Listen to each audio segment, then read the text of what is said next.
ชาติชุ่มฉ่ำนะครับนี่ครับโอ้ยฝนตกครับ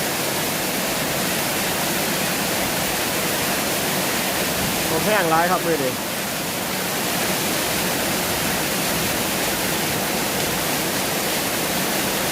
ครับในการตกนะครับโอ้ตกงามครับตกงามเลยฝนเลย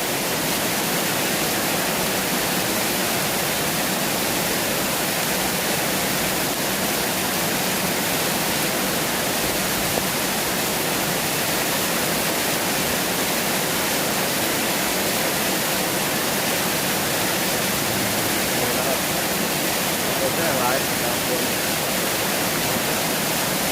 ความชุ่มฉ่ำบางเกิดนะครับดูครับต้นไม้ต้นไหลก็จะดีใจแห้งนะครับ